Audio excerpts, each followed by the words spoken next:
The Turkish capital witnessed a moment of sharp political rhetoric as President Recep Tayyip Erdogan addressed the press following dramatic events at sea that reignited international attention on the conflict in Gaza. Erdogan, speaking from Ankara, condemned Israel's naval interception of the Gaza-bound Sumud aid flotilla, portraying it as an act that had once again exposed, in his words, Israel's murderous face. The president's remarks came at a time when tensions across the Middle East were already high due to ongoing hostilities in Gaza. The Sumud Flotilla, consisting of 45 vessels carrying humanitarian aid and volunteers from multiple countries, had attempted to reach the blockaded Gaza Strip. Several of its ships were intercepted by Israeli naval forces in international waters. Dozens of activists were arrested, including Turkish nationals, sparking anger in Ankara and drawing widespread attention from the global community. President Erdogan appeared resolute as he opened his statement. The Sumud fleet has ensured that the atrocities in Gaza and Israel's murderous face are once again seen around the world, he declared, stressing that the flotilla's mission had not only been about delivering humanitarian aid, but also about shining a spotlight on what he described as ongoing injustice against the Palestinian people. The Turkish leader's remarks carried a tone of defiance. He underscored that the flotilla's journey was a peaceful humanitarian mission aimed at delivering food, water, and medical supplies to civilians in Gaza. Yet, its interception and the arrest of activists, Erdogan argued, illustrated the lengths to which Israel would go to maintain its blockade. History will remember those who stood silently as Gaza was strangled, Erdogan said, his words echoing through the packed press hall. He suggested that the interception of the flotilla was not merely a maritime incident, but a deliberate attempt to silence voices of solidarity. The Sumud Flotilla, a coalition of ships organized by international humanitarian groups, set sail with the stated goal of delivering aid to Gaza's besieged population. Its voyage attracted global attention as it navigated through international waters under the watchful eyes of regional navies. Reports indicate that the convoy was carrying essential goods, food, clean water, medical kits, and other supplies meant for civilians affected by months of conflict. Activists on board framed their mission as one of peace and solidarity, rejecting accusations that the flotilla posed any security threat. However, as the vessels approached Gaza's territorial waters, Israeli naval forces intervened. In what has become a familiar pattern in the region's maritime confrontations, the Israeli Navy intercepted several ships, boarded them, and detained the activists on board. Eyewitness accounts describe the operation as swift but tense, with activists reportedly resisting what they claimed was an illegal act in international waters. Erdogan was uncompromising in defending the detained activists. He insisted that their mission had been lawful and rooted in humanitarian principles. The men and women on those ships carried not weapons, but bread, medicine, and the hope of millions in Gaza, he said. The Turkish president went further, framing the flotilla's interception as a test for the international community's conscience. If the world allows aid ships to be stopped on the high seas, then the laws we claim to uphold mean nothing, he declared, suggesting that the incident was symptomatic of a broader erosion of international law and human rights protections. Erdogan's remarks also contained a pointed appeal to the international community, urging global leaders to respond not just with statements of concern, but with tangible action. Those who turn their backs on Gaza's suffering are complicit in its tragedy, he warned. He pressed for a united international response that would not only ensure the release of the detained activists, but also challenge what he described as Israel's inhumane blockade of Gaza. Erdogan emphasized that Turkey would not remain silent and hinted at possible diplomatic measures to increase pressure on Israel. The Turkish president's words resonated particularly strongly with domestic audiences, where public anger over the flotilla's interception was palpable.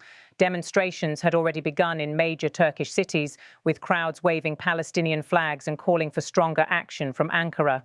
In contrast to Erdogan's condemnation, Israeli officials defended the interception as a necessary security measure. According to Israeli authorities, the flotilla's approach to Gaza violated the maritime blockade in place since 2007, and the decision to stop the vessels was in line with their security protocols. Israel has long argued that such flotillas, even when described as humanitarian, could potentially be exploited to smuggle contraband or weapons into Gaza. This rationale has been consistently rejected by activists and their supporters who accuse Israel of using security as a pretext to tighten the siege on Gaza. Global reactions to the incident were mixed.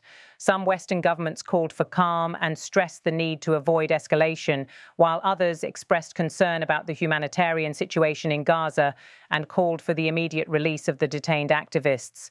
The United Nations issued a statement urging restraint on all sides and emphasizing the importance of upholding international maritime law.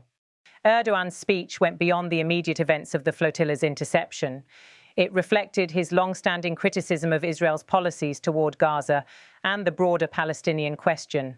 Over the years, Erdogan has positioned himself as one of the most vocal critics of Israel in the Muslim world, often framing his arguments in terms of moral duty and historical accountability.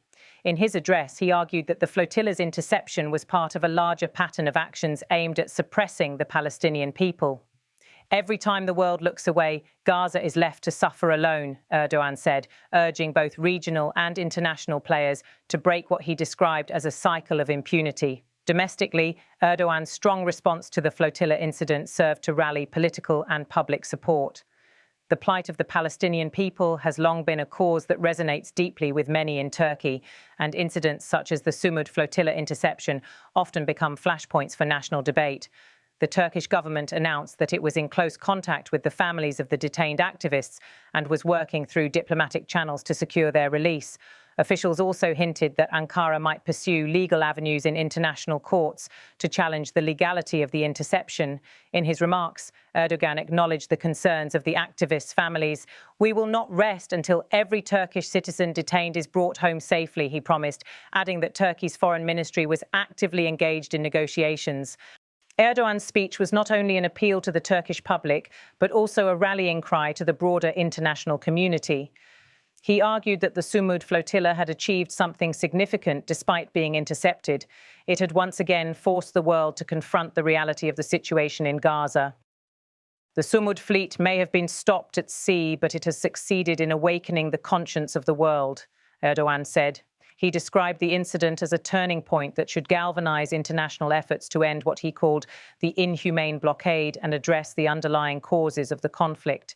As the dust settled in the immediate aftermath of the flotilla's interception, questions loomed about what would come next. Would the incident lead to renewed diplomatic tensions between Turkey and Israel, whose relations have been marked by cycles of rapprochement and confrontation over the past 2 decades? Would it prompt new international efforts to address Gaza's humanitarian crisis, or would it fade from global headlines, leaving the core issues unresolved?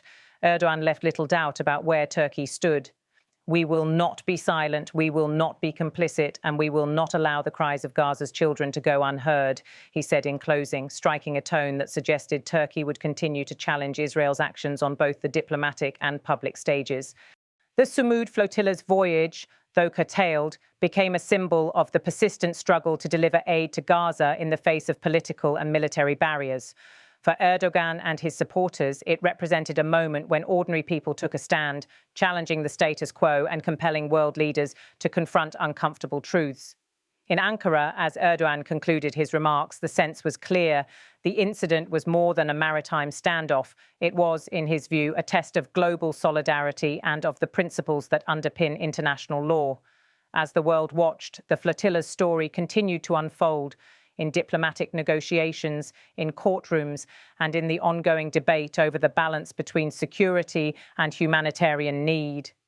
The Turkish president's words echoed a long-standing refrain that in times of crisis, silence is not neutrality, but complicity. Sumud filosu, Gazze'deki vahşetin ve İsrail'in katliamcı yüzünün bir kez daha tüm dünyada görülmesini sağlamıştır.